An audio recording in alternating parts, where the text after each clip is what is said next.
Dan Kinsella, St. Patrick's Parish in Imogene, Iowa. Prayer is important to me because it truly, especially at Lent, or really any time, it is a process of cleansing. It's a process of purifying our minds, our bodies, and our spirit, essentially, and able to be closer to God.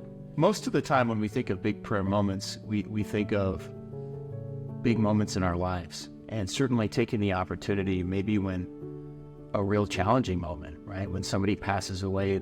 I remember one time I was informed, I was coaching soccer, and somebody said, hey, you need to leave. Something's happened with a family member, and I found out that my uncle had died. We knelt and we prayed. I had the same incident when my father passed away. We knelt, we prayed, and you remember those big moments.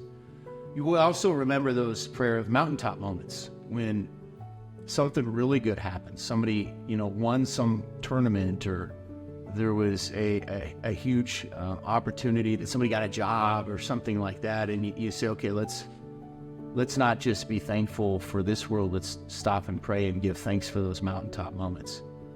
But interestingly enough, I've had some real good counsel from great mentors of mine that have said, sometimes the most impactful prayer are not those mountaintop moments or those challenging moments, but on a Tuesday at 9 a.m. when nobody's looking, and it's just an opportunity for you to share and bare your soul with your God.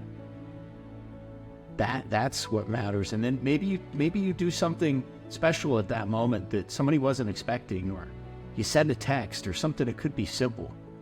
But don't overlook those day-to-day moments, and just seek out the mountaintop moments. The real joy of being with Christ is through those day-to-day activities and reaching out to someone, or being with someone, or doing something that really makes a difference. And so, I've had to think about that through my prayer journey. And another example of a prayer, Pope John XVI at Vatican II was praying earnestly for the Vatican II process to go well, and the enclave was not getting along, and apparently it was tumultuous, and he was stewing and even sweating and praying very intently.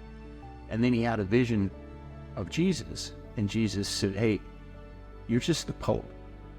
I got this. You're stewing. I got this. You're just the Pope. And that really impacted me. That really impacted me sometimes after that, when the way I pray. And prayers historically for me maybe more intentional or very specific. And then, as I've maybe matured in my prayer, more and more it's Jesus, I'm not exactly sure what's going on here, but I know you got it, and I trust in you, and I'm just going to kind of give this to you, and I'm going to be at peace with it. And then I do find subsequent to that, the Holy Spirit will come and fill me with perspective or words or whatever it might be in those situations. And so, again, sometimes those simple prayers or simply giving it to God have been most impactful in my life.